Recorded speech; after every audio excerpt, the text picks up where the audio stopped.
মুসলমান নওজোয়ান তরুণেরা দেশের পরিস্থিতি খুব ভালো না, সব দেখছেন, সব জানছেন, নীরব হয়ে সহ্য করতে হচ্ছে। গোটা বিশ্বের মাটিতে মুসলমান লাঞ্ছিত, মুসলমান অপমানিত, বারবার মুসলমানদের আক্রমণ করা হচ্ছে। কখনো মসজিদের মাইক নামিয়ে দেওয়া হচ্ছে, কত মসজিদের তালা লাগিয়ে দেওয়া হয়েছে, কত মসজিদের মাইক সাউন্ড কমিয়ে দেওয়া হয়েছে, কত দাড়িওয়ালা টুপিওয়ালাদেরকে জয় শ্রীরামের ধ্বনি দিয়ে পিটিয়ে পিটিয়ে হত্যা করে দিয়েছে। শান্ত বাংলা ছিল অশান্ত হয়েছে। বাংলার মাটিতে কখনো মাদ্রাসা নিয়ে, কখনো আলেম উলামা নিয়ে বারবার আক্রমণ চলছে, বারবার অত্যাচার চলছে। বলছে মুসলমানদের বকরা ঈদ বন্ধ করতে হবে, মুসলমানদের মাদ্রাসাগুলো বন্ধ করতে হবে। মুসলমানদের মাদ্রাসায় কি অ্যাডভোকেট তৈরি হয়, ইঞ্জিনিয়ার হয়, মৌলবি হয়? ওই মৌলানা মাস্টার নয়, অ্যাডভোকেট নয়, প্রফেসর নয়, তাহলে মাদ্রাসা রেখে লাভ কি হয়? দেখছেন তো আপনারা, খোদার কসম, আপনার এলাকায়, আপনার মহল্লায় মাদ্রাসা আছে, এই মাদ্রাসায় পড়ে ছেলেটা অ্যাডভোকেট হয় না, মাস্টার হয় না, প্রফেসর হয় না, কিন্তু ইতিহাস সাক্ষ্য দেয় ভারতের জমিনে প্রথম রাষ্ট্রপতি ছিল যে ডক্টর রাজেন্দ্র প্রসাদ। মাদ্রাসায় পড়ে ফার্সি ভাষা শিখেছিল, উর্দু ভাষা শিখেছিল, আরবি ভাষায় শিক্ষিত হয়েছিল। ভারতের প্রথম শিক্ষামন্ত্রী ছিল, সংগ্রামী ব্যক্তি ছিল মৌলানা আবুল কালাম আজাদ। মাদ্রাসায় লেখাপড়ে শিক্ষিত হয়েছিল। এই ভারতের জমিনে সতীদাহ প্রথা উচ্ছেদ করেছিল যে রাজা রামমোহন রায় পাটনার এক মাদ্রাসায় লেখাপড়া করে ফার্সি ভাষা শিখেছিল। শিখ ধর্মের গুরু নানক ধর্মগুরু তিনি, ওই গুরু নানক মাদ্রাসায় লেখাপড়া করে ফার্সি, আরবি, উর্দু ভাষা শিখেছিল। বন্ধু আমার, সোনার টুকরোরা, মাদ্রাসায় পড়ে হয়তো ছেলে মাস্টার হয় না, ছেলেটা ডাক্তার হয় না, ছেলেটা প্রফেসর হয় না, তবে খোদার কসম ওই মাদ্রাসার তালিব ইলম বড় হয়ে আলেম হবে, হাফেজ হবে। কোনোদিন শ্বশুরের গলায় বাঁশ দিয়ে টাকা নেবে না, বাপ মাকে ঘর থেকে বার করে দেবে না, বাপ মাকে কষ্ট কোনোদিন দেয় না। ওই মাদ্রাসার তালিব ইলম, হাফেজ, আলেম কখনো সুদের কারবার করে না, বাজারে গিয়ে লটারি কোনোদিন কাটে না, জুয়ার আসরে কখনো বসে না, হারাম উপার্জন করে না। কারণ মাদ্রাসা হলো মানুষ তৈরির কারখানা, এখানে অমানুষ তৈরি হয় না। একটু জোরে বলতে পারলেন না সুবহানাল্লাহ? ও আপনাকে পাম দিয়ে তো বলাতে হবে, আপনাকে আবার মনে করাতে হবে আপনি মুসলমান। হ্যাঁ, কদিন আগে এক মুসলমান নাম আব্দুর রহিম, সাংবাদিক জিজ্ঞাসা করছে আপনার নাম, বলছে আমার নাম সুকুমার। ভয়ে নাম বলছে না, পরিস্থিতি এইরকম। কষ্ট হচ্ছে নাকি আপনাদের? মুসলমান বাপ, আমার ভাইরা, আমার নওজোয়ান তরুণেরা, পৃথিবীতে এসেছি আমরা কার ইচ্ছায়, যাব কার ইচ্ছায়। তা 118 বছর হায়াত পেয়েছিল আমার বাপের নানি। জিজ্ঞাসা করছি বড় মা তুমি কেমনে রও? তখন আমাকে বলছে বাপ তুই তো টাটকা হাফেজ, একটু দোয়া করতে যেন 10 বছর টিকে থাকি। আমরা সর্বনাশ, 118 বছর হায়াত পেয়েও তখনও শখ মিটছে না, এখনো 10 বছর চাই। কেউ কি মরতে চায়? পৃথিবীর বড় এক দুশমন ছিল, ইসলামকে মিটিয়ে দিতে চেয়েছিল, নিজেকে বড় খোদা বলে দাবি করেছিল, নওজোয়ান বেলায় তরমুজের ব্যবসা করেছিল, বাদশাহিত্ব পেয়েছিল, নাম তার ফিরাউন হয়েছিল, আর বলেছিল আমি বড় খোদা, আমাকে কেউ মারতে পারবে না। আল্লাহ বলেছিল নাফরমান, তোরে চুবিয়ে চুবিয়ে মারবো, তোরে সহজে ছাড়বো না। জানেন তো আপনারা, পৃথিবীতে আর এক নাফরমান বাদশা ছিল, সে বলেছিল আল্লাহকে মার্ডার করব। ছোটবেলায় পরের বাড়িতে রাখালি করে বড় হয়েছিল, রাস্তায় যেতে যেতে সুরমা কুড়িয়ে পেয়েছিল, সেই সুরমা চোখে যতবার দেয় জমিনের তলায় হিরে জহরত মণি মুক্তা দেখতে পায়। ওই নাফরমান বাদশাহিত্ব পেয়ে গেল, 800 বছর হায়াত পেয়েছিল। ওই নাফরমান বাদশা নমরুদ গোটা বিশ্বকে শোষণ করেছিল। ওই নমরুদ বলেছিল আল্লাহকে মার্ডার করব, রাখবো না। আল্লাহ বলেছিল তোরে মশা দিয়ে শায়েস্তা করব, ছাড়বো না। জানেন না আপনারা, সাদ্দাত বলে এক বেঈমান নাফরমান ছিল। শিশুকালে যেদিন ভূমিষ্ঠ হয় ওই দিন মা মারা যায়। মহাবন্যাতে বাচ্চা ভেসে যায়, জঙ্গলের কিনারায় থেকে যায়, ওই বাচ্চাকে বাঘে করে তুলে নিয়ে যায়, বাঘের দুধ খেয়ে কয়েক মাসে বড় হলো, বাচ্চা জঙ্গলে কান্না শুরু করলো, মাঝি নৌকা নিয়ে নদী পথে যায়, বাচ্চার কান্না শুনতে পেয়ে নৌকা থামিয়ে দেয়, সেই বাচ্চাকে জঙ্গল থেকে তুলে গ্রামে নিয়ে যায়, বাচ্চা বড় হলো, নাম তার সাজ্জাদ হলো, বড় হয়ে আল্লাহকে বড় আঙ্গুল দেখালো, কি বললো? আল্লাহর জান্নাতে আমি কোনোদিন যাব না। শখের জান্নাত তৈরি করেছিল, আল্লাহ বলেছিল তো শখের জান্নাত এই চোখ দিয়ে দেখার সুযোগ মিলবে না। জান্নাতের দরজায় পা রেখেছিল, মালাকুল মাউত ফেরেশতা সামনে হাজির হয়েছে, পা বাড়াবি না, যেই পা বাড়িয়েছে গলার টুপি ধরেছে, পৃথিবী থেকে বিদায় নিয়েছে কেল্লা পথে। বন্ধু আমার, সোনার টুকরোরা, আমার নওজোয়ান যুবক যারা, তোমাদের এক গুরুদেবের কথা বলছি, শোনো বাবা। রাত দিন মোবাইলে খোঁচা মারছো যারা, সোশ্যাল মিডিয়াতে পড়ে রইছো যারা, ইংলিশে গান করতো, নাচ করতো, কোটি টাকা রোজগার করতো, দেহের রং ছিল কালো, অর্থের কারণে গোটা সার্জারি করে দেহ ফর্সা করেছিল, কালো বাপ কালো মাকে ত্যাগ করেছিল, 10টা মানুষকে কিনে পুষে রেখে দিয়েছিল, 12টা ডাক্তার তার ঘরে দান করানো ছিল, খাবার পরীক্ষা না করে খায় না, পানি পরীক্ষা না করে পান করে না, অক্সিজেন ওয়ালা বিছানা না হলে সে শোয় না, দাস্তানা ব্যবহার না করে হ্যান্ড সাফ করে না। সাংবাদিক সম্মেলনে বলেছিল 150-র আগে আমি কোনোদিন মরবো না। জানা আছে তোমাদের? বলো বলো কি নাম? হ্যাঁ, তোমাদের গুরুদেবের কথা তোমরা তো জানবে ভালো। মাইকেল জ্যাকসন তার নাম ছিল।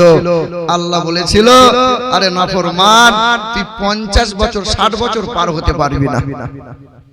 ইংল্যান্ডের রানী এলিজাবেথ তার নাম, যার মাথায় ছিল কোহিনূরের মুকুট, তার মূল্য 3.5 কোটি মার্কিন ডলার। ইংল্যান্ডের রানী এলিজাবেথ বলেছিল, সেঞ্চুরি না করে আমি মরবই না। আল্লাহ বলেছিল, তুই 70 বছর পার হতে পারবি না। বলেন, পৃথিবীতে এসেছি আমরা কার ইচ্ছায়, যাব কার ইচ্ছায়? এই নাফরমান বেঈমানটা চেয়েছিল ইসলাম মুছে দিতে। আজ অনেক নওজোয়ান আছে, নামাজ পড়ে না, সিজদা করে না, নবী মানে না, সালাম পড়ে না, দরুদ পড়ে না, আল্লাহর বিধানকে মানে না, তাওয়াক্কুল করে না, কোন রকম পরহেজগার করে না। সেই সময় ফিরাউন চেয়েছিল ইসলাম মুছে দেব, আমার আল্লাহ মুসার ওসিলা দিয়ে ইসলামের বিজয়ের পতাকা উড়িয়েছিলেন। যেই সময় চেয়েছিল নমরুদ ইসলামের নাম নিশানা মুছে দেব, ওই সময় আমার আল্লাহ ইব্রাহিম নবী আলাইহিস সালাতু সালামের ওসিলায় ইসলামের বিজয়ের পতাকা উড়িয়েছেন। যেই সময় আবু জেহেল আবু লাহাব উতবা সাইবা চেয়েছিল ইসলামের নাম নিশানা মুছে দেব, ওই সময় আমার আল্লাহ নবী মুহাম্মদ রাসূলুল্লাহ সাল্লাল্লাহু তাআলা আলাইহি ওয়াসাল্লামের ইসলামের বিজয়ের পতাকা উড়েছে। বন্ধু নওজোয়ান যুবক, তোমরা ইসলামের ছায়াতলে থাকলেও ইসলামের বিজয় আসবে, আর তোমরা যদি ইসলামের ছায়াতলে নাও থাকো তবু ইসলামের বিজয়ের পতাকা আসবে। গোটা বিশ্বের মাটিতে ইহুদিরা শাসন করবে, ইমাম মেহেদী আসবে, মুসলমানরা কণ্ঠস্বর হবে, দাজ্জাল পৃথিবীতে আগমন ঘটবে। ইমাম মেহেদী আসার কারণে ইহুদিরা ধ্বংস হবে, দাজ্জালের পতন হবে। আরে দিনের জন্য হলেও গোটা বিশ্বের মাটিতে পল পল করে ইসলামের বিজয়ের পতাকা উড়বে ইনশাআল্লাহ। এক বেলার জন্য হলেও ইসলামের বিজয়ের পতাকা উড়বে।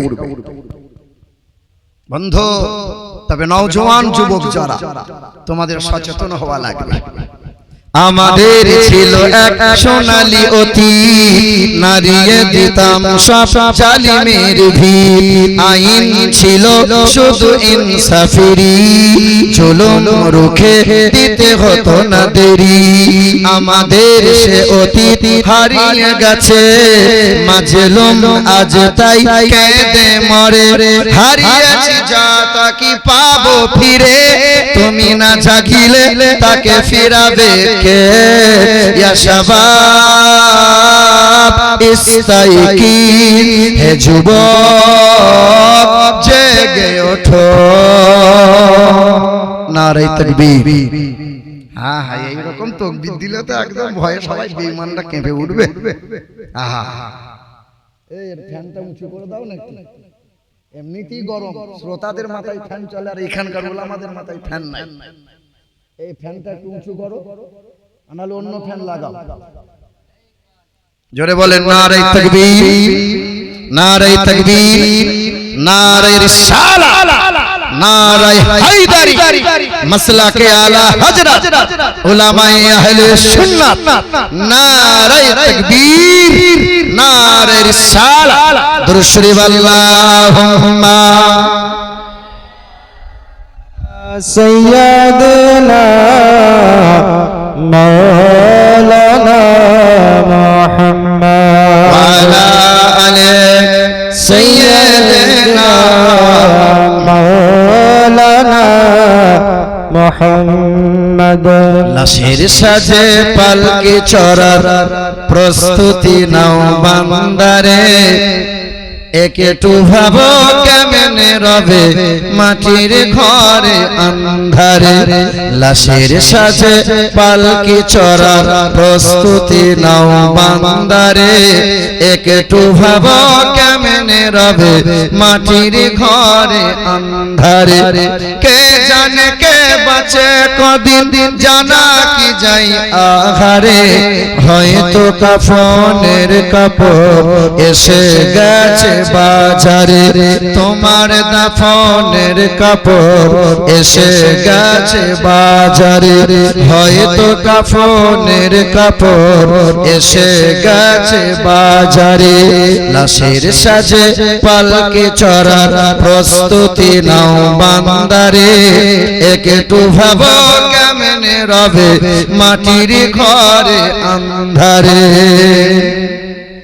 তোমার লাগি মাটির কবর আছে অধীর অপেক্ষায়, বাঁশ বাগানে বাঁশের সারি নিত্য দুলে দুলে যায়, তোমার লাগি মাটির কবর আছে অধীর অপেক্ষায়, বাঁশ বাগানে বাঁশের সারি নিত্য দুলে দুলে যায়, হচ্ছে তৈরি হয়তো তোমার, হচ্ছে তৈরি হয়তো তোমার আতর লোবান সুরমারে, হয়তো কাফনের কাপড় এসে গেছে বাজারে, তোমার দাফনের কাপড় এসে গেছে বাজারে, যে পানিতে গোসল দেবে কুসুম গরম করিয়া, সেই পানি আর বড়ই পাতা আছে তৈরি খাটিয়া, যে পানিতে গোসল দিবে কুসুম গরম করিয়া, সেই পানি আর বড়ই পাতা আছে তৈরি খাটিয়া, আজরাইলকে কবু বন্ধু ফাঁকি দেওয়া যায় না রে, হয়তো কাফনের কাপড় এসে গেছে বাজারে, তোমার দাফনের কাপড় এসে গেছে বাজারে, লাশের সাজে পালকি চড়ার প্রস্তুতি নাও বান্দারে, একটু ভাবো কেমনে রবে মাটির ঘরে আন্ধারে, লাশের সাজে পালকি চড়ার প্রস্তুতি নাও বান্দারে, একটু ভাবো কেমনে রবে মাটির ঘরে আন্ধারে। আল্লাহুম্মা সাল্লি আলা سيدنا مولانا محمد وعلى آل سيدنا مولانا محمد। মুসলমান নওজোয়ান তরুণেরা, পৃথিবীতে এসেছি আমরা কার ইচ্ছায়? বলো না, যাবো কার ইচ্ছায়? আর এই মধ্যখানের 60 বছর 70 বছর 80 বছরের জিন্দগিটা চালাবো কার ইচ্ছায়? বলেন, চালাচ্ছি কার ইচ্ছায়? আল্লাহর ইচ্ছায় চলছেন তো, নিজের ইচ্ছায়, আর মুখে বলছেন আল্লাহর ইচ্ছায়। ঈদের 2 দিন আগে জিজ্ঞাসা করছি এক যুবককে, বাবু কোথায় যাও? বলে বাপের কাছে 600 টাকা নিয়েছি, চুল কাটতে যাব। ঈদের দিন জিজ্ঞাসা করছি, বাবু একবার মাথার টুপিটা খুলে দেখাতে, শোনো কেমনে চুল কাটলে। তো মাথার টুপিটা খুলে দেখছি চতুর্দিকটা নেড়া, মধ্যখানে চুল ঠাড়ো, কেউ আবার এদিকটা সবুজ, এদিকটা লাল, এদিকটা সাদা করে। জিজ্ঞাসা করলাম, এই চুল কেমন বাপ, কি কাঠ? ও যেটা ভেড়া কাঠ। মানে এরকম কেন কাটলি বাবা? বলে আমার বাপের টাকায় কেটেছি, আমার মাথা, আমার চুল, আমার ইচ্ছা। কার ইচ্ছা? বলো না, কার ইচ্ছা? রমজান মাস ইমাম সাহেবরা বক্তব্যে কলজে শুকিয়ে দিল। রমজান মাস মাগফিরাতের মাস, রমজান মাস ক্ষমা পাওয়ার মাস, রমজান মাস আল্লাহর প্রিয় বান্দা হওয়ার মাস, রমজান মাস কোরআন তেলাওয়াতের মাস, রমজান মাস রহমতের মাস। আমার ঘরের মা বোনরা ভেবে নিল রমজান মাস মানে বাজার করার মাস। গোটা কালিয়াচক ঘেঁটে চেটে দিয়ে চলে এলো। জিজ্ঞাসা করেন, বোন আমার, তুমি যে কালিয়াচক বাজার বাদ রাখলে না, মাসে যে 16 বার তুমি কালিয়াচক বাজার চেটে দিলে, কেন করলে? বলছে আমার দেহ, আমার চুল, আমার উঁচু নিচু, আমি বুড়োকে দেখাবো, ছোকরাকে দেখাবো, কবার যাব, কতবার যাব, সকালে যাব না বিকালে যাব, আমার ইচ্ছা। চাচা রাগ করিয়ে গরমের সময় ছিল, চাচা আমার ফজরেও যাই, ইশাতেও যাই। ঠান্ডার সময় চলে এলো, চাচা আমার চাচির গলা ধরে সারা রাত কাটিয়ে দেয়। এটা কার ইচ্ছা হলো বাপ? এ বলো না, কার ইচ্ছা? ও আল্লাহর ইচ্ছা। রাগ করছেন? মুসলমান আমরা সব নিজের ইচ্ছা মতো চলি। যেই বললো গরু কুরবানি হবে না, কিছু মুসলমানের কপালে হাত। এবার হলো না বোধহয় বসে ভাব। রোজা ফরজ রাখবে না, নামাজ ফরজ করবে না, হজ ফরজ আদায় করবে না, কিন্তু ঋণ করে হলেও বেটার কুরবানি দিতে হবে। কারণ কুরবানি বন্ধ রাখা, আমাদের কুরবানি বন্ধ। আমার হিন্দু ভাইরা বলছে মুসলমানদের কুরবানি দিতে হবে, মুসলমানদের গরু জবাই করতে দিতে। আমি মনে মনে বলছি হাসবো না কাঁদবো? পরব আমাদের, বকরা ঈদ আমাদের, আর মাথা ব্যথা ওদের। কি বলছেন বলেন? আচ্ছা বলেন, একটা মুসলমান সারা বছর সারা জীবনে যদি এক টুকরাও যদি গরুর মাংস না খায়, ইমানের কোনো সমস্যা হবে বাবা? কোনো সমস্যা হবে না।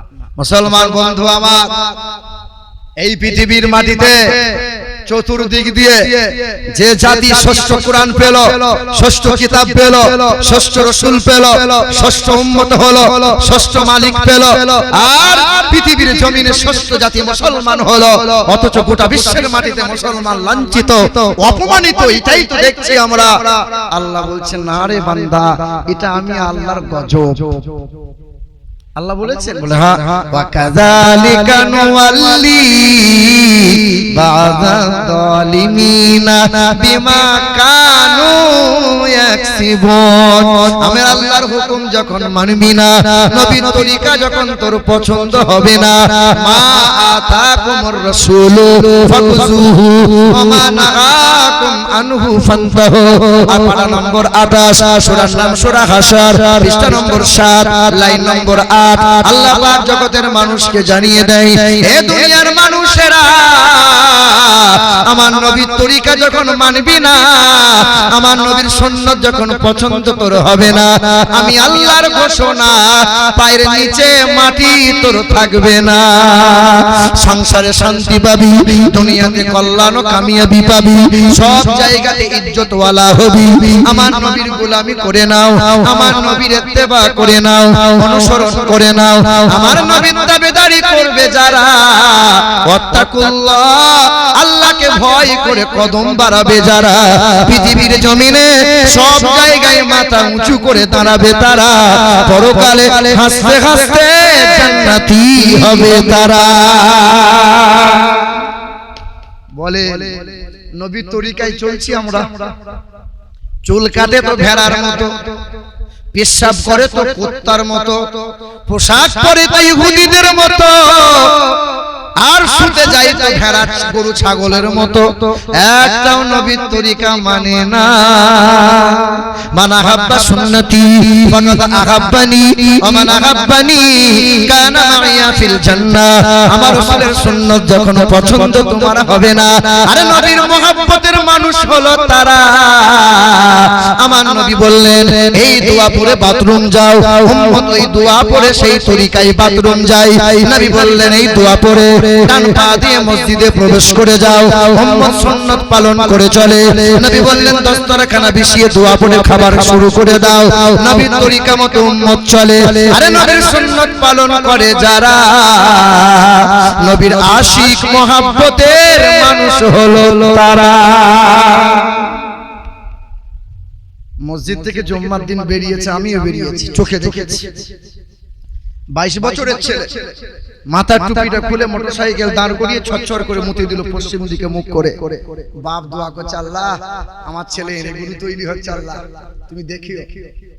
হ্যাঁ, আপনার 22 বছরের ছেলে এখনো পিশাব করতে জানে না, কিন্তু এই দেখেন 10 বছর 12 বছরের ছেলে তালবে ইলম যারা কোনদিন প্রকাশ্যে কুত্তার মতো পিশাব করে না, তোমার ছেলে 30 বছরের ছেলে পিশাব করে পানি নিতে লজ্জা করে, পানি নেয় না। আর মাদ্রাসার 10 বছরের ছেলে পানি না নিয়ে এই ছেলে থাকতে পারে না, কারণ তোমার আমার মধ্যে তফাৎটা দেখো বন্ধু। আমার টুপি না দিলে আমার লজ্জা লাগে, তুমি টুপি না পরলে তোমার, টুপি পরলে তোমার লজ্জা শরম লাগে, আমার দাড়ি কাটার কথা ভাবলে বড় ভয় লাগে, আর তোমার দাড়ি চাঁচ না চাঁচলে তোমার বেশ খারাপ খারাপ লাগে। আমার লম্বা পোশাক না পরলে লজ্জা লাগে, আর তোমার লম্বা পোশাক না পরলে তোমার ভালো লাগে, কারণ এদের বুকে আছে কোরআন নবীর প্রেম, তোমার বুকে নাই। তবে মাদ্রাসার ছেলে একটু দুষ্টু হয়, কি বললেন? মাদ্রাসার তালবে ইলম যারা একটু দুষ্টু হয়, আমরাও ছিলাম, কিন্তু এখনকার আমার তোমার ছেলে নাতি পোতাদের মতো অসভ্য নয়। আমার যুবক ছেলেরা রাত 2টা পর্যন্ত মোবাইলে খোঁজা মারে, দরজা জানলা সব বন্ধ, রাত 2টা পর্যন্ত মোবাইলে চোখ দিয়ে ব্যভিচার করে, হাত দিয়ে ব্যভিচার করে, নোংরা কাজ করে, হারাম কাজ করে। আপনি তো বাপ শুধু মনে মনে গর্ব করছেন, আমার ছেলে আমার ছেলে। আল্লাহ বলছে তোর ছেলে কুত্তার চাইতেও খারাপ, উলাইকা কাল আনআম, হ্যাঁ কুত্তার চাইতেও খারাপ। লাহুম কুলুবুন লা ইয়াফকাহুনা বিহা ওয়া লাহুম আ'ইনুন লা ইবসিরুনা বিহা ওয়া লাহুম আযানুন লা ইয়াসমাউনা বিহা উলাইকা কাল আনআম। বুঝেও বুঝে না যারা, বিবেক আছে বুঝে না, দেখেও দেখে না যারা, চোখ আছে দেখে না, শুনেও শোনে না যারা, কান আছে শোনে না, ওরা 4 পায়ে জন্তুর চাইতেও খারাপ, মানুষের খাতায় কখনো পড়ে না। দেখবেন মাদ্রাসার তালবে ইলম যারা একটু দুষ্ট হয়, কিন্তু যেদিন থেকে কোরআন পাক দুলে দুলে পড়তে শুরু করে দেয়, নবীর প্রেম হৃদয়ে জাগতে শুরু হয়ে যায়, ওই দিন থেকে সন্তান আল্লাহওয়ালা নেককার আমার মালিক বানিয়ে দেয়। কি বলে? কোরআন বুকে তুলে নেন, আল্লাহ আপনাকে হিরো বানিয়ে দেবে। যে ওমরে ফারুক রাদিয়াল্লাহু তাআলা আনহু নবীজির মাথা কাটতে গিয়েছিল, মাথা নত করে কোরআন বুকে তুলে নিয়ে কালেমা পড়ে ঈমানদার হলো, আমার আল্লাহ অর্ধ জাহানের ওমরে ফারুককে হিরো বানিয়ে দিল।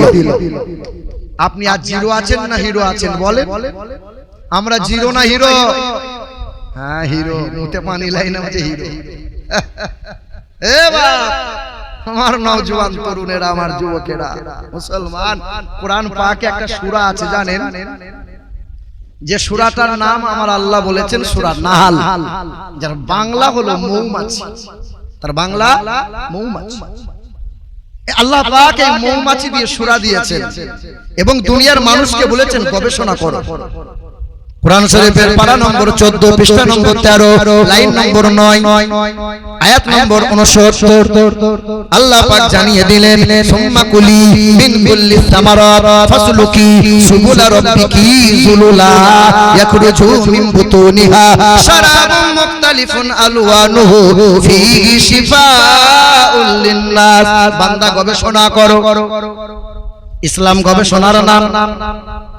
ওই মৌমাছির দিকে তাকাও, গাছের ডালে ঘরের কোণে বাসা তৈরি করে।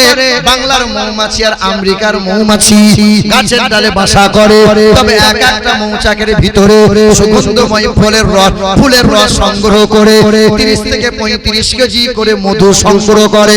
বান্দা একটু চিন্তা করেছো, স্কুল নাই, এত ওজনওয়ালা বাসা গাছের ডালে কেমনে ঝুলে রয়? না পাক এ ফুলে বসে না, গন্ধ ফুলে বসে না, হারাম খাবার খাই না, ওই মৌমাছি সুগন্ধময় ফুলে বসে। আল্লাহ বলে দুনিয়ার মানুষ কল্যাণ ও কামিয়াবি যদি পেতে চাও, বেঈমানের হাত থেকে যদি বাঁচতে তোমরা চাও, মুমিন হয়ে যাও। আর মুমিনের আদর্শ হবে মৌমাছির ন্যায়, হারাম তারা খাবে না, না পাক জায়গায় বসবে না, মৌমাছি গন্ধ ফুলে বসে না। তবে আর একটা মাছি আছে, এটাকে এখানে ওখানে ঘুরে বেড়াচ্ছে। এই মাছিটাকে কি মাছি বলে? কেউ বলে বুয়ে মাছি, কেউ বলে কানা মাছি। মিষ্টির হাঁড়িতে বসে, আবার টুক করে গিয়ে উড়ে পায়খানাতেও বসে, আপনার শরীরেও বসে, আম কাঁঠাল দেখলে তো ঝাঁপিয়ে বসে। এর স্বভাবটা এরকম, তখনই ভালো জায়গায়, তখনই খারাপ জায়গায়। জলসার মজলিসে আছে সব যেন আল্লাহর ওলি, সকাল হলেই লটারির দোকানে, জুম্মার দিনে সামনে কাতারে, বিকেল বেলায় সুদের কারবার। আমার ঘরের মা বোনরা হিজাব পরে আছে, মনে হচ্ছে নেককারিনী।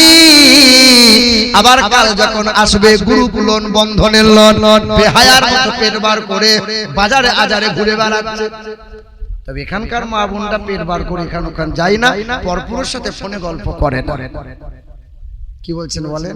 তবে আমাদের বর্ধমান জেলার মা বোনটা একটু স্বভাব খারাপ। কথায় কথায় স্বামীকে বলে তোমার কাছে সুখ পেলাম না, কথায় কথায় স্বামীর বদনাম করে। কি করেছে আমার জন্য, আমাকে কি দিলে? এখানকার বউরা করে করে।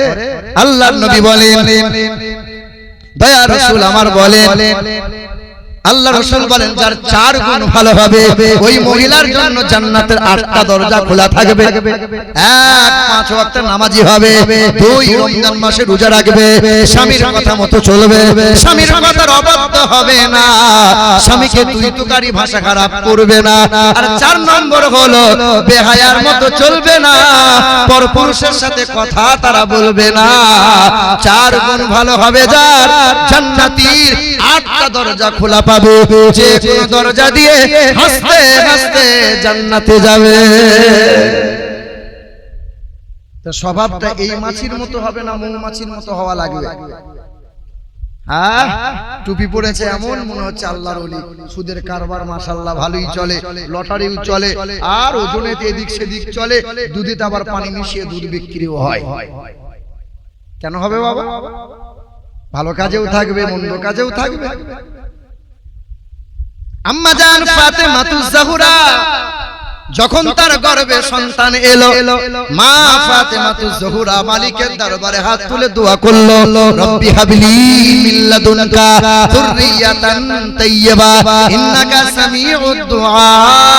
আল্লাহ সন্তানকে নেককার বানাও, আল্লাহ সন্তানকে আল্লাহ ওয়ালা বন্ধু বানিয়ে নাও, আল্লাহ সন্তানকে তোমার প্রিয় বানিয়ে নাও। সন্তান যখন ভূমিষ্ঠ হয় মালিকের দরবারে মা দোয়া করে, রব্বানা হাবলানা মিন আজওয়াজিনা ওয়া যুররিয়াতিনা কুররাতা আইনি ওয়াজআলনা লিল মুত্তাকিনা ইমামা। বলো সুবহানাল্লাহ। কারণ মা ভালো হলে সন্তান ভালো হবে, গাছ ভালো হলে ফলন ভালো হবে, মাটি ভালো হলে কারখানা, মানে মাটি ভালো হলে গাছ ভালো হবে, গাছ ভালো হলে ফুল ভালো হবে। আমি একবার কোচবিহার গিয়েছিলাম 6 বছর আগে, প্রায় যাই। তো যে বাড়িতে আজকে যেমন ফয়েজদের নিয়াজদের বাড়িতে আছি, তো এইরকম এক ভদ্রলোকের বাড়িতে আছি। তো বাড়িতে ছিল এক কুলের গাছ, এইরকম মোটা মোটা কুল। বলছি চাচা এই কুল যে খেলাম, দেখতে যেমন খেতেও তেমন, চারা কি হবে? বলছে বাপ আরেকটা চারা আছে তোমাকে দেবো। কাগজে করে মুড়িয়ে দড়িতে বেঁধে কাঞ্চনজঙ্ঘা ট্রেন ধরে আমি বাড়ি ফিরে এলাম। সুন্দর করে লাগালাম, নেট দিয়ে ঘিরে দিলাম, জমজমের পানি গোড়ায় ঢাললাম। সবাই তো কলের পানি পুকুরের পানি দেয়, জমজমের পানি ঢাললাম, গাছের পাতায় গোলাপ পানি ছিটালাম, ফুল হবে ফল হবে। মাস 4 পর ফুল এসেছে। তো কুল যখন ধরেছে, কুল আর বাড়ে না, দেখে মনে হচ্ছে নিমের ফল। সর্বনাশ, প্রথম বছর তো ফল বোধহয় ছোটই হয়েছে, বড় বোধহয় হবে পরের বছর থেকে। মানে এই কুল আমি প্রথম মুখে দেবো। তো কুল যখন ছিঁড়ে মুখে দিয়েছি, তো তেঁতুল বলছে আমি জেগে আছি, তুই ঘুমিয়ে থাক। মানে এত টক। ফোন লাগালাম, চাচা টুপি পরার লোককে টুপি পরিয়ে দিলেন? যে না বাবা আমি তো টুপি পড়াই না, আমরা মৌলভী সাহেব মানুষ, আমাদের কি সুযোগ পেয়ে বসিয়ে দিলেন। আর এমন বসালেন, ফল তো নিমের ফল, আর কুলে তো মনে হচ্ছে মুখে দেওয়া যাবে না, এত টক। বলছে বাপ গাছ দিয়েছি ভালো, আবহাওয়া ভালো, সব ঠিক আছে, পানিও দিয়েছি সব ভালো, কিন্তু মাটি খারাপ। কি খারাপ বলো, কি খারাপ বলো? এমনি এমনি সন্তান আল্লাহওয়ালা হয় না। বড় পীর আব্দুল কাদের জিলানী রাদিয়াল্লাহু তাআলা আনহু এমনি এমনি হয় না। পিতা ছিল আল্লাহওয়ালা, মা ছিল বড় নেককারিনী। আবু সালেম মুসা জান রাহমাতুল্লাহ আলাইহি নদীতে একটা আপেল কুড়িয়ে পেয়েছিল, শুনেন নাই আপনারা? আপেল এক কামড় দিল, মনে অনুশোচনা হলো, চিন্তা উদয় হয়ে গেল, না না তাকওয়াবানের পরিচয়, পরহেজগার অবলম্বন করতে চাইলো। খোঁজ বাগানের মালিকের সামনে দাঁড়াইলো, হুজুর আমাকে maaf করে দেন, আপনার গাছের ফল কুড়িয়ে কামড় দিয়েছি। বাগানের মালিক চিন্তা করে, এত মানুষ ফল চুরি করে খায়, কেউ তো মাপ চাই না, এমন একটা সন্তান জামানায় মিললো, কুড়িয়ে পাওয়া ফল পেয়ে মাপ চাইতে এলো, এমন সন্তান জামানায় দ্বিতীয় মিলবে না। তবে এই ছেলেকে হাতছাড়া করা যাবে না। বলে মাপ যদি নিতে যাও বাবা 12 বছর সেবা করো। জানেন তো আপনারা 12 বছর সেবা করলো, বলে হুজুর এবার মাপ করে বাড়ি যেতে দেন। বলে শর্ত আছে, মাপ যদি নিতে যাও, আমার একটা মেয়ে আছে, বিয়ে করা লাগবে, চোখে দেখতে পাই না, কানে শুনতে পাই না, মুখে বলতে পারে না, নাম তার উম্মুল খায়র ফাতেমা। বিয়েতে রাজি হলো, বিয়ের পিড়িতে বসে গেল, দরজার সামনে দাঁড়াইলো। বিবি বলছেন আমার স্বামী সালাম না দিলে দরজাখানা খুলবো না। আমার ঘরের সন্তানেরা মুফতি আজম হিন্দ আলাইহি রাহমাতু ওয়া রিজওয়ান শাহ মুস্তাফা রেজা খান কাদেরী মহব্বতে আমরা বসে আছি বাবা। বিয়ে শাদী অনেকেরই হলো, বাসর রাতে বিবিকে কয়জন সালাম দিল? বলো বলো। যেদিন বিয়ে করতে গেল কপালে ফুটফুরি দিল, জীবনে নামাজ পড়ে না, কিন্তু বিয়ের দিন নামাজ মিস করবে না। জিজ্ঞাসা করছে মসজিদটা কোন দিকে? ওই দেখো। ছুটে গিয়ে উত্তর দিকে মুখ করে আল্লাহু আকবার, 1.5 রাকাত নামাজ পড়ে বেরিয়ে চলে এলো। সর্বনাশ, মসজিদ ফাটিয়ে দিলাম, মনে হচ্ছে ফুটো করে দিই, এমন জোরে কপাল ঠুকেছি। বিয়ের বিয়েতে বসে গেল, মৌলবি হায়ার করে চলে এলো, বিয়ে পড়িয়ে দেওয়া হলো। চাচা খোঁচা মেরে বলছে বাপ সালামটা দে, জীবনে সালাম দিলি না, আজকে দে। ও মাল ঠাড়ো হয়ে দাঁড়িয়ে এরে গুরুমত আসসালামু আলাইকুম। শাশুড়ি দেখে সর্বনাশ, সাংঘাতিক জামাই, যেমন টুপি তেমন পাঞ্জাবি, মুখের রুমাল খোলে না, আর এমন সালামের বাহার, নিশ্চয়ই আল্লাহর ওলি। বিয়ের 3 দিন পরে জামাই যখন বেড়াতে এসেছে, শাশুড়ি জিজ্ঞেস করছে হ্যাঁ মা আমার জামাই কই? বলে ওই দেখো আন্ডার প্যান্ট পরে ঘুরে বেড়াচ্ছে। বলে কালকে তো দেখে মনে হলো আল্লাহর ইবলিসের খালাতো ভাই। ও আল্লাহর ওলি, একটাও সুন্নত মোতাবেক চলে না। এ মুসলমান নওজোয়ান তরুণেরা রাগ করিও না, কষ্ট নিও না। হযরতে আবু সালেম মুসা জান রাহমাতুল্লাহ আলাইহি বিবিকে সালাম দিলেন, দরজাখানা খুলে দিলেন, সালামের বিবি জবাব দিলেন। বিবিকে দেখে অবাক, এত সুন্দরী মহিলা, না না মনে হয় এ বিবি আমার হবে না। শ্বশুর আব্বা বলে হ্যাঁ বাবা এটাই তোমার বিবি, তবে আপনি যে বলেছেন চোখে দেখতে পাই না, মুখে বলতে পারে না, কানে শুনতে পাই না। বলে আমার মেয়ে এই চোখ দিয়ে হারাম জিনিস দেখে না, মুখ দিয়ে খারাপ ভাষা বলে না, আর আমার ঘরের মা বোনদের এমন কারবার কারখানা, এমন ভাষা বলবে পুরুষদের কলিজা সেদ্ধ করে ছেড়ে দেবে। কি বলছেন বলে? এখানকার মা বোনদের বদনাম করা যাবে না, না হলে পরের বছর আর দাওয়াত হবে না। ওই খালাগুলো বলবো ওই মৌলবীকে আর আনবি না। কি বলছেন বলে? এ মুসলমান ভাইরা আমার, কি বলছিলাম? মাটি ভালো হলে গাছ ভালো হয়।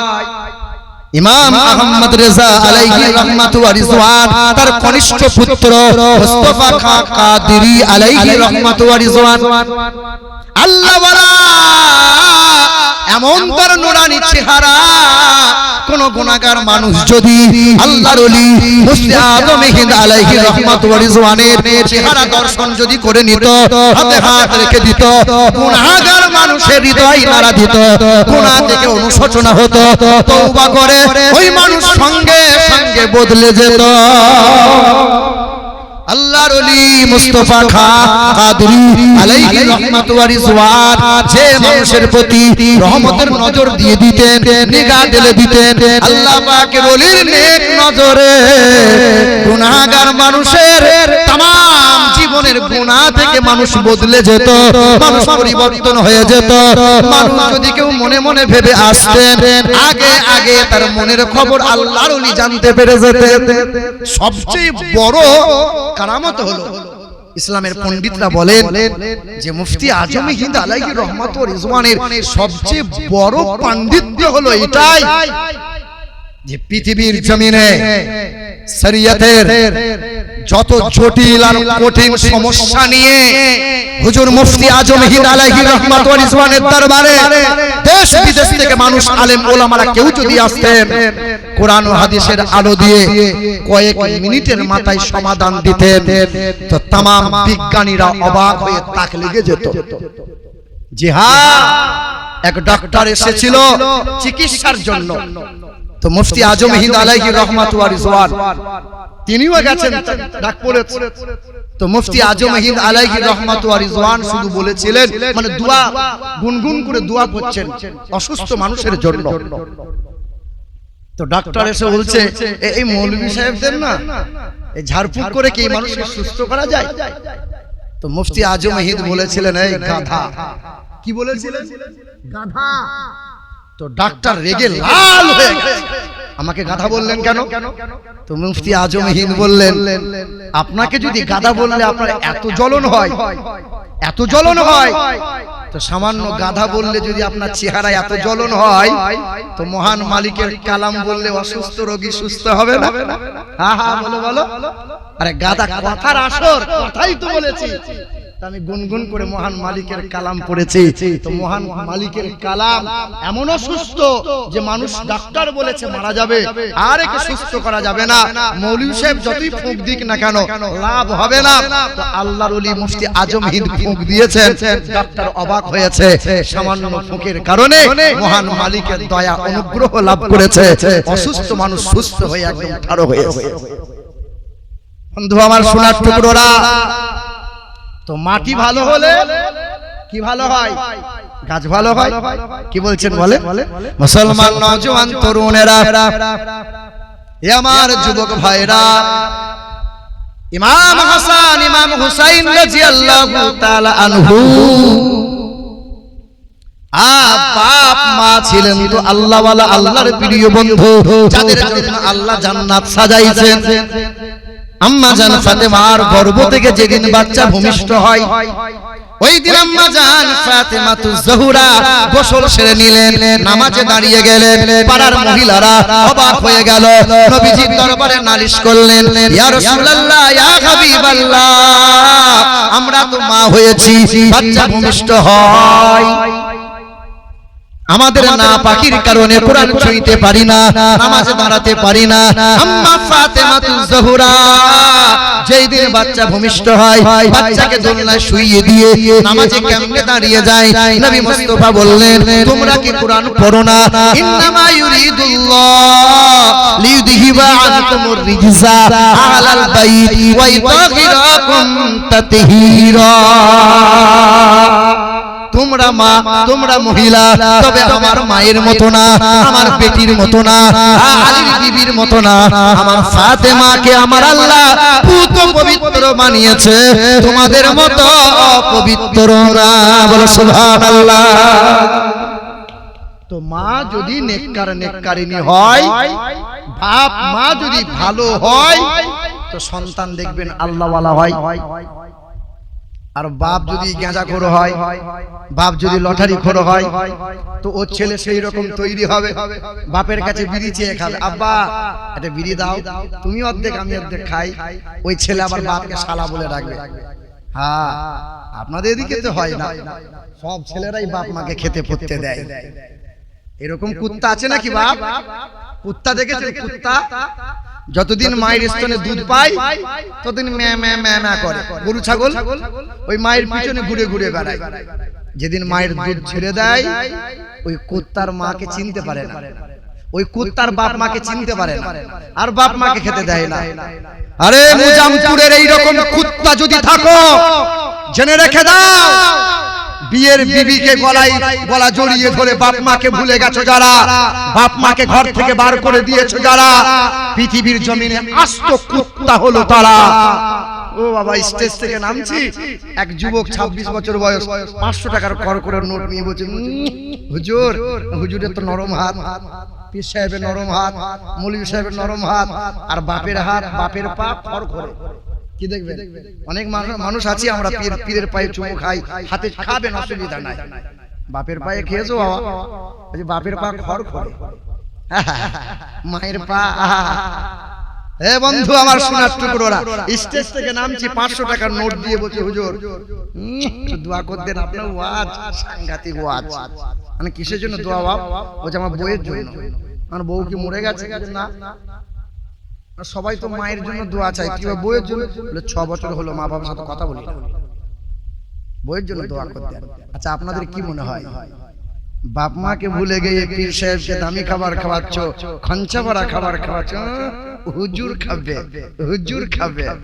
শীতের সময় দামি একটা শাল নিয়েছে কালিয়াচক থেকে, পীর সাহেবকে দেবে, হুজুর একটু দোয়া করে দেন। পীর সাহেব, যাও বাবা পার হয়ে যাবে, যাও। একবারও বললো না বাপ মাকে খেতে দিয়েছো বাবা? রাগ করছেন নাকি আপনারা?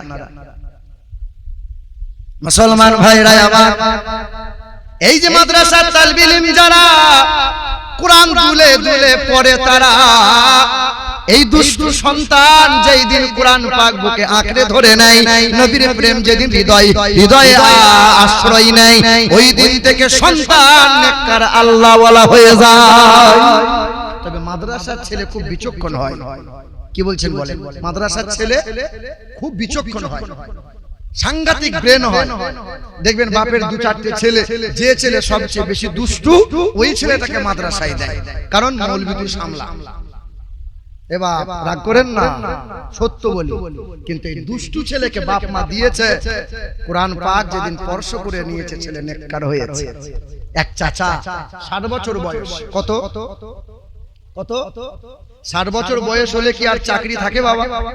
আর চাকরি থাকে তো এই মুরব্বী চিন্তা করছে বউয়ের কাছে সম্মান নাই, পাড়া প্রতিবেশীর কাছে ইজ্জত নাই, যায় মাদ্রাসায় যায়। আর হাফেজ সাহেব তখন ছেলেগুলোকে নিয়ে কোরআন পড়াচ্ছিল, ছেলেগুলো দুলে দুলে কোরআন পড়ছে। চাচা মাদ্রাসার সামনে গিয়ে বলছে, আসসালামু আলাইকুম। হাফেজ সাহেব বলছে, ওয়ালাইকুম আসসালাম। কে? বলছে, আমি কুদালের বাপ। চাচা কি খবর? বলছে, বাবার প্রশ্ন নিয়ে এসেছে। দেখবেন অনেক লোক মৌলবীদেরকে খোঁচা মেরে প্রশ্ন করে, আছে না? ইমাম সাহেবের সামনে গিয়ে বলে, ইমাম সাহেব আপনার মতো হুজুর এলাকাতে একটাও হবে না। ওই লোকটাই আবার চায়ের দোকানে বসে বসে বলে, হুজুর লয় খেজুর, আছে না? এখানকার লোক ইমামের বদনাম করে না। কি বলছেন বলেন?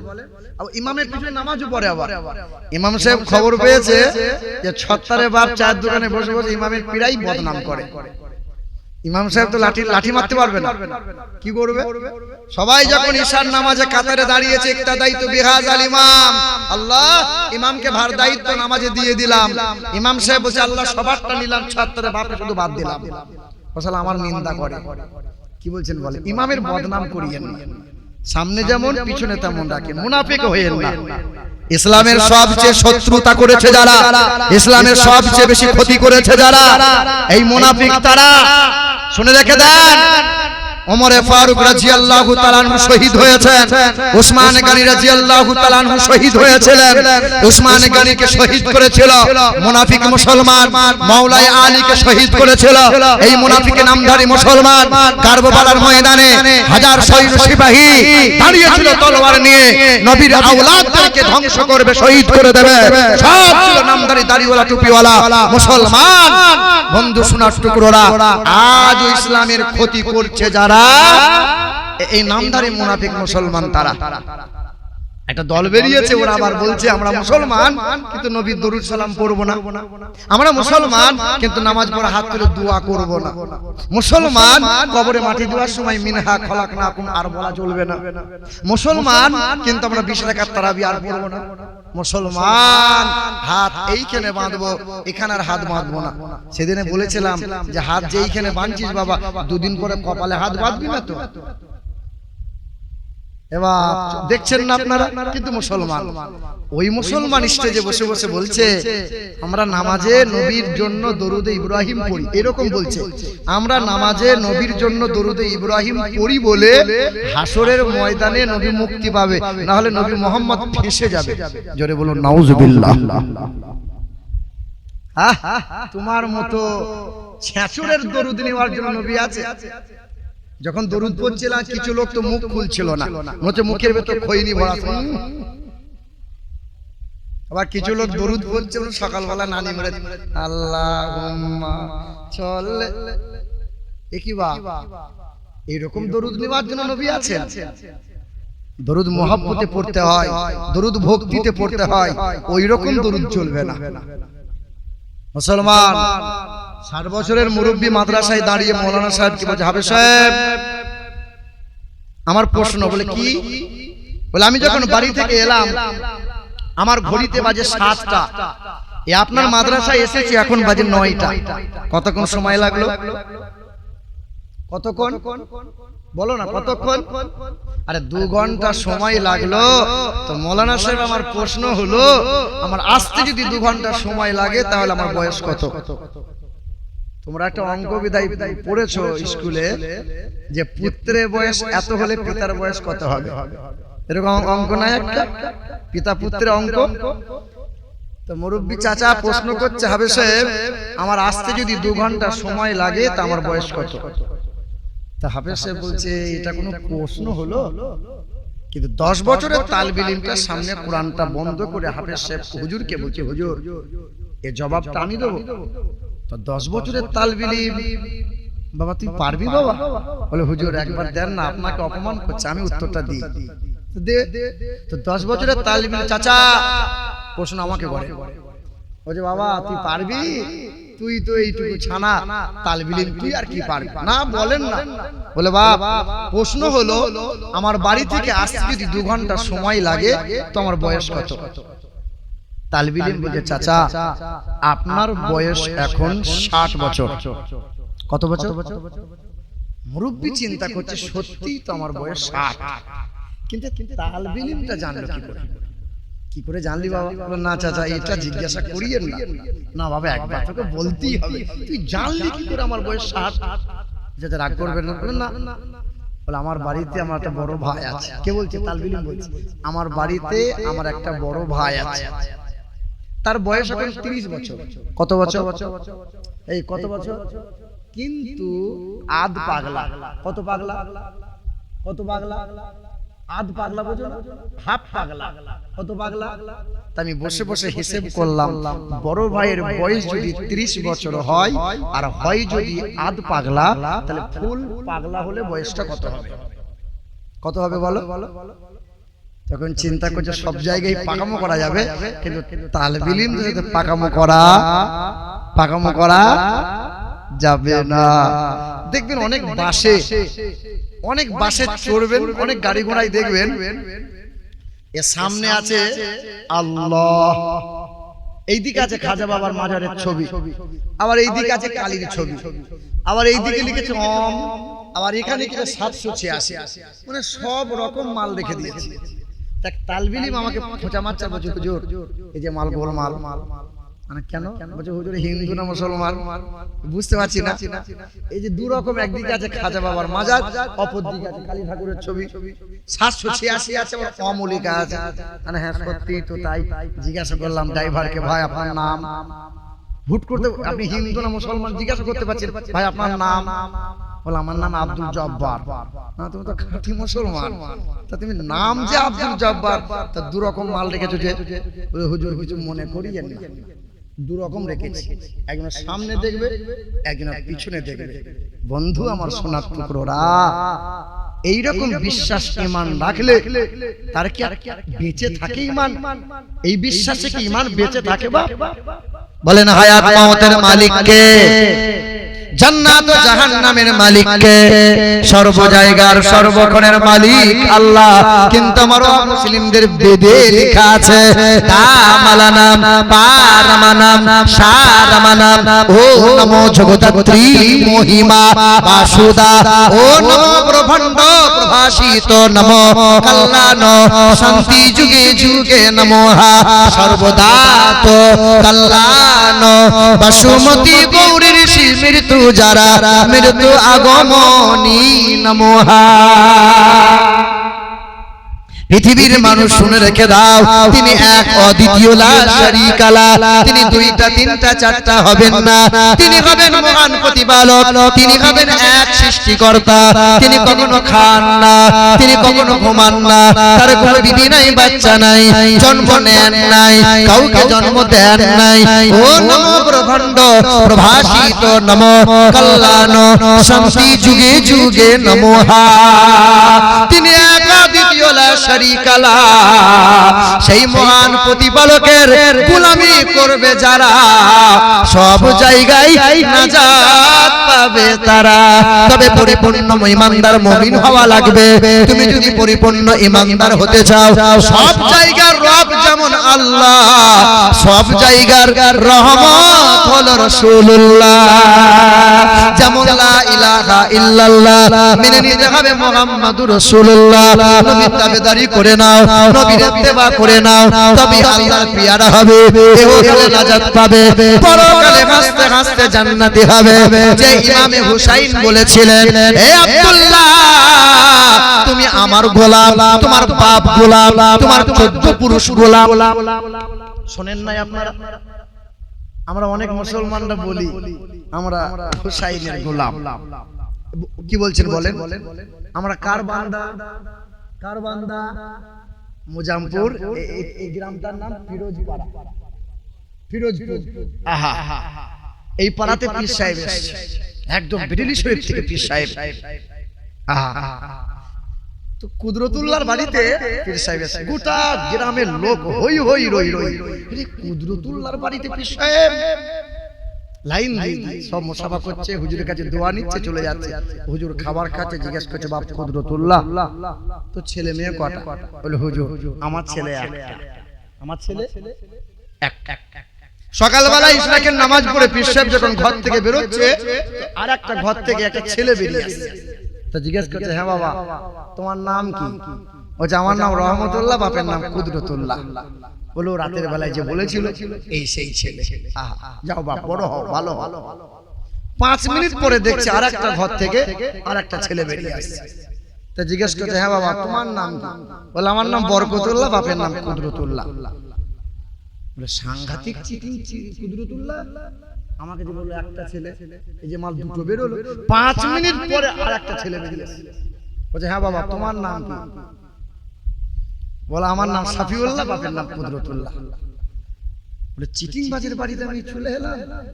ছি ছি ছি, কেতা কম্বল ব্যাগপত্র গুটিয়ে নিয়ে পীর সাহেব চলে যাচ্ছে। বলে হুজুর চলে যাচ্ছে না, চিটিং বাজ, কথা বলবি না, বেরিয়ে যাবে। না হুজুর আপনি বিয়াদবি নেবেন না, একটু ঘরে চলেন, কি হয়েছে আমাকে বলেন, 2 থাপ্পড় মারেন কিন্তু চলে যাবেন না।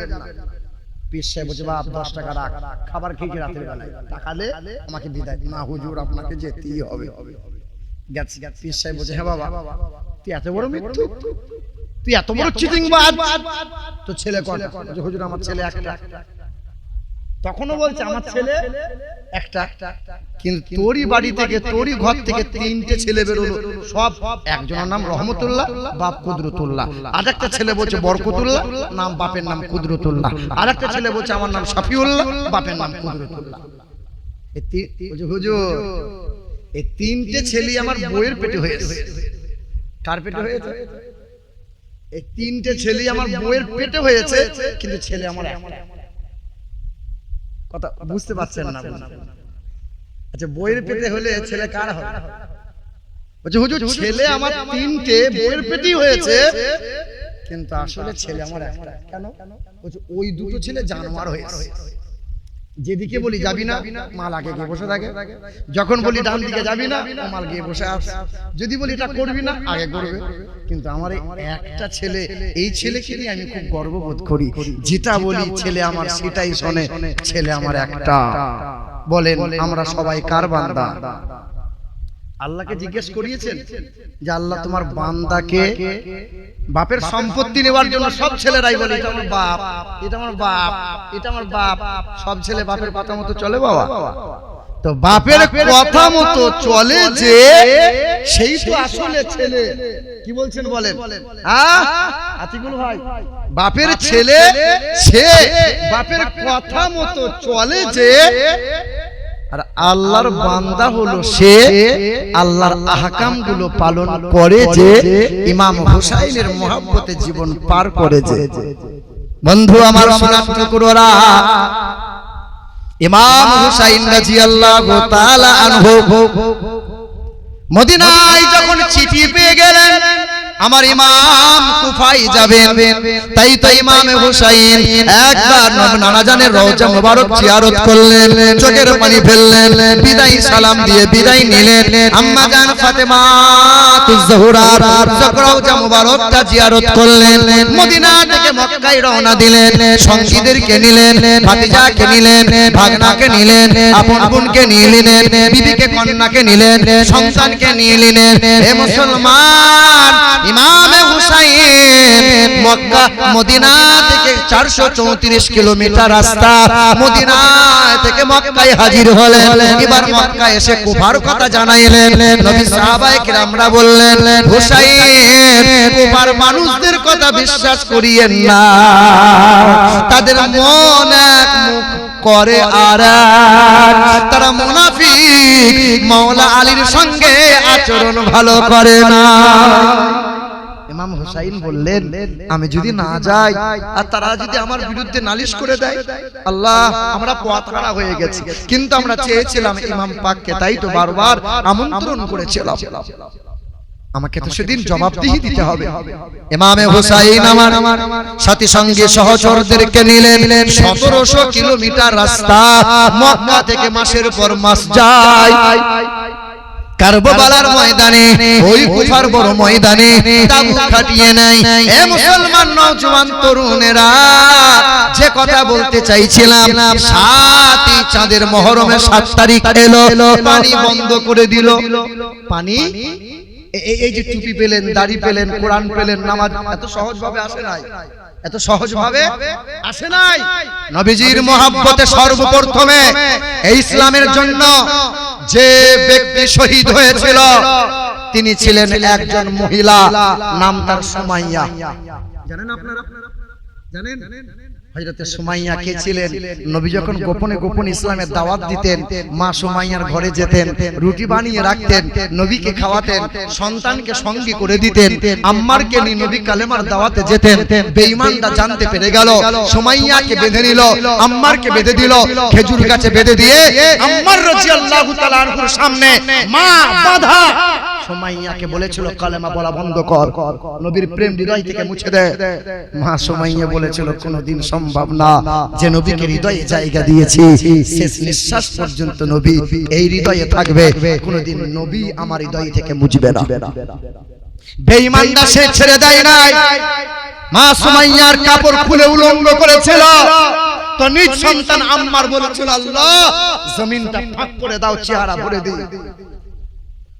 বন্ধু আমার, যখন মা সুমাইয়ার উলঙ্গ চেহারা করে জমিনে চিৎ করে শুইয়ে দিল, বেঈমানের দল ডান হাত ডান পা রশিতে বেঁধে টান দিল, বাম হাত বাম পা রশিতে বেঁধে টান দিল, আর বড় একটা বর্ষা নিয়ে লজ্জাস্থানে ভরে দিয়েছিল। বেঈমান করেছিল কি জানো? এই বর্ষা পাক দিয়েছিল, ভেতরকার নারী বুড়ি রক্ত মাংস কলিজা এই বর্ষার মাথায় লেগে টেনে বার করেছিল, রক্তের বন্যা বয়েছিল, জমিনের ধুলোগুলো জমাট বেঁধে গিয়েছিল। তো মা সুমাইয়া থুতু ফেলে বলেছিল, বেঈমানের দল তোদের মুখে থুতু ফেললাম, রক্ত নিলি, মাংস নিলি, কলিজা লজ্জায় স্থান দিয়ে বার করে রক্তের বন্যা বইয়ে দিলি, কিন্তু ভেতর থেকে কোনোদিন কালেমা নবীর প্রেম বার করতে পারবি না। বেঈমানরা শান্ত হয় নাই। ডান হাত ডান পা যে রশিতে বাঁধা, রশি ঘোড়ার পিঠে বেঁধেছিল, বাম দিকে রশিটা বাম দিকে ঘোড়ার পিঠে বেঁধেছিল, চাবুক মেরেছিল, দুই দিকের ঘোড়া দ্রুত বেগে ছুটে গেল। সুমাইয়া রাদিয়াল্লাহু তাআলা আনহার দেহটা দুটো খণ্ড হয়ে আলাদা হলো। দ্বিপ্রহরের সময় শহীদ হয়েছিল।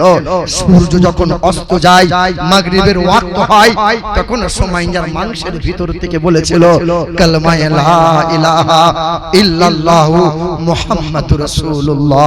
বন্ধু আমার সোনার টুকরোরা, যে ওমর ফারুক রাদিয়াল্লাহু তাআলা আনহু ইসলামের জন্য যে ওমর অর্ধজাহানের বাদশা হলো, যে ওমর ফারুক রাদিয়াল্লাহু তাআলা আনহু ফজরের নামাজে তিনি দাঁড়িয়ে ইমামতি করছেন, সারি সারি মানুষ মুসল্লি সাহাবায়ে কেরামগণ নামাজে দাঁড়িয়ে আছে। আবু লুলু বলে এক বেঈমান শয়তান বড় একটা ভুজালি নিয়ে এসেছে, চাদর জড়িয়ে আছে, চেহারা লুকিয়ে নিয়েছে, কেউ যেন বুঝতে না পারে। নামাজরত অবস্থায় গিয়ে পেটের মধ্যে ভুজালি ভরে দিয়েছিল। হযরত ওমর ফারুক রাদিয়াল্লাহু তাআলা আনহুর পেটের নাড়ি ভুঁড়িগুলো বার হয়ে যাচ্ছিল। এমন সময় আব্দুর রহমান বিন আউফ রাদিয়াল্লাহু তাআলা আনহুকে টেনে নিয়ে ইমামতির জায়গায় দাঁড় করিয়ে দিলেন। নামাজ যখন সমাপ্ত হলো, ওমর ফারুকের নাড়ি বেরিয়ে আছে, কাপড় দিয়ে বাঁধলেন। ওমর ফারুককে পানি পান করানো হয়, নাড়ি দিয়ে পানি পার হয়ে যায়। ঔষধ পান করানো হয়, নাড়ি দিয়ে পানি পার হয়ে যায়, ঔষধ পার হয়ে যায়। সেই ওমর ইসলামের জন্য শহীদ হলো। উসমান গনি রাদিয়াল্লাহু তাআলা আনহু, যে উসমান গনিকে 40টা দিন পানি বন্ধ করে দিয়েছিল, মুনাফিক বেঈমানরা, মুনাফিক শয়তানেরা যে উসমান গনি রাদিয়াল্লাহু তাআলা আনহুর বাজার বয়কট করেছিল, দোকান বয়কট করে দিয়েছিল, সেই উসমান গনি কোরআন তেলাওয়াত করছিলেন। কোরআন তেলাওয়াত করাকালীন জালিমের দল এসে উসমান গনির দাড়ি মুবারকখানা ধরে বুকে পা রেখে তলোয়ার চালিয়েছিল। উসমান গনির রক্তের দেহে রক্তে কোরআন পাক রক্তে রঞ্জিত হয়েছিল। বন্ধু আমার সোনার টুকরোরা, 7 দিন পানি বন্ধ করলো না। 3 দিন তাদের 7 তারিখে যখন পানি বন্ধ করে দিল, ইমাম হুসাইন রাদিয়াল্লাহু তাআলা আনহু আপনার আশুরা রাত যখন চলে এলো, সবাইকে ইবাদতের জন্য ঘোষণা দিল, তোমরা নামাজ পড়ো, নামাজ আদায় করো। গতকাল ছিলাম মুথাবাড়িতে, 11ই মুহররমের দিন ছিল। তখন আমি দেখছিলাম মুথাবাড়ি হয়ে মেহরাপুর থেকে একটা দল বেরিয়েছে, যে দল ব্যান্ড নিয়েছে, ঢোল নিয়েছে, লাঠির ডগায় লাল কালো বহু রকম কাপড় বেঁধেছে, আর যার হাতে যেমন আরেকজন ভদ্রলোক দেখি রিকশায় বসে বসে ওই ছিটাচ্ছে, মনে হচ্ছে হিন্দুদের হরিবল, বলো হরি হরি বল, এইরকম দৃশ্য চলছে। কিছু নওজোয়ান যুবক দেখছি খুব নাচছে। আমার ইমাম যখন মুহররমের 10 তারিখে যখন যুদ্ধের ময়দানে যাবেন, ইমাম পাক রাদিয়াল্লাহু তাআলা আনহু নবী মুস্তাফার যখন পাগড়ি মোবারক মাথার মধ্যে বেঁধে নিয়েছেন, লৌহ পোশাক পরে নিয়েছেন, দুলদুল ঘোড়া রেডি হয়ে গেছে, আর জুলফিকার তলোয়ার নিয়ে যখন চলে যাচ্ছেন, ইমাম তখন বলছেন, জাইনাব বেসবরি হবে না, কখনো মাতম করবে না, কখনো বুকে চাপড় দেবে না, কখনো শরীরে আঘাত করবে না, কখনো তোমরা এইভাবে মাতম যেন করিও না। রোজা রাখবে, কোরআন তেলাওয়াত করবে, ধৈর্য ধারণ করবে, সবুরকারীর সঙ্গে আল্লাহ থাকে। আমার ইমাম হুসাইন তখন মদিনার দিকে তাকাইয়ে আমার নবীকে বলছেন, আসসালাতু ওয়াসসালামু আলাইকা ইয়া রাসূলুল্লাহ, আসসালাতু ওয়াসসালামু আলাইকা ইয়া হাবিবাল্লাহ। ইমাম পাকের পানিতে চোখ মোবারক ছলছল করছে। কি বলছিলেন? ও গো দয়ার নানা জান, ও গো সরওয়ারে মদিনা, আপনার হুসাইন হয়ে এলো কারবালায় রওয়ানা, আপনার হুসাইন হয়ে এলো কারবালায় রওয়ানা। আখিরি সালাম লওনা